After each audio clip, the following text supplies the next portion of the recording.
नवदुर्गा पर्व, आस्था का रंग, फतेहपुर में भक्ति की गूंज। उत्तर प्रदेश के फतेहपुर जिले में शारदीय नवरात्रि का पावन पर्व बड़े ही श्रद्धा और उल्लास के साथ मनाया जा रहा है।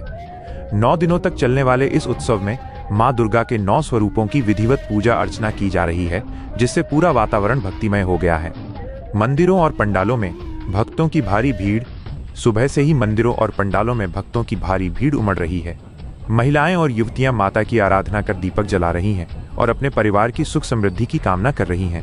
जिले के विभिन्न गांवों और मोहल्लों में भजन कीर्तन और जागरण के आयोजन हो रही हैं। आरती के समय भक्तों की लंबी कतारें लगती हैं। हर कोई माता के दरबार में शीश झुकाने को आतुर दिखाई देता है। सेमरहटा गांव में विशेष आयोजन। ग्रामीण अंचल के सेमरहटा गांव में भी मां दुर्गा की भक्ति की लहर देखने को मिल रही है। यहां जय मां दुर्गा कमेटी द्वारा विशेष आयोजन किए गए हैं, जिसमें भक्तों को प्रसाद वितरण किया जा रहा है। सुबह शाम आरती और रामायण के सुंदरकांड पाठ का भी आयोजन हो रहा है।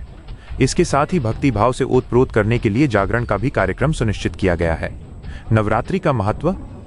धार्मिक मान्यताओं के अनुसार नवरात्रि में मां दुर्गा की साधना से जीवन में सकारात्मक ऊर्जा, शांति और शक्ति की प्राप्ति होती है। भक्तों का मानना है कि मां की कृपा से सभी संकट दूर होते हैं और घरों में सुख समृद्धि बनी रहती है।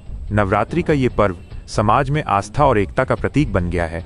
जय मां दुर्गा की कमेटी की तरफ से हमारे मां भगवती के पंडाल पर भव्य आयोजन जो कि हर वर्ष की भांति हो रहा है और हमारे श्रद्धालु लोग बड़ी श्रद्धा भक्ति से मां भगवती के पंडाल पर आते हैं और माथा टेकते हैं, जो कि सुबह शाम आरती का भव्य आयोजन होता है और अनेक प्रोग्राम होते हैं और जागरण इसमें हो रहा है। और बगल में सुंदरकांड चल रहा है, रामायण भी बैठी हुई है, जो कि मां भगवती के पंडाल पर भी भिन्न प्रकार के आयोजन हो रहे हैं और हमारे श्रद्धालु लोग बड़ी भक्ति भाव से मां भगवती के पंडाल पर आ रहे हैं। मां उनका कल्याण करें।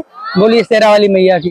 हर साल की तरह ही हमारे यहाँ ग्राम सेमरहटा कपूरवा में माँ दुर्गा कमेटी की तरफ से माता रानी का पंडाल सजाया गया है, जहाँ पर लोग भक्ति भाव से आते हैं और माता रानी के भजन गाते हैं, वह माथा टेकते हैं। माता रानी सभी का कल्याण करें। सभी लोगों को प्रसाद वितरित किया जाता है। लखनऊ की हर बड़ी हलचल, अपराध की सच्ची खबरें, द लखनऊ टाइम्स, सबसे तेज, सबसे सही।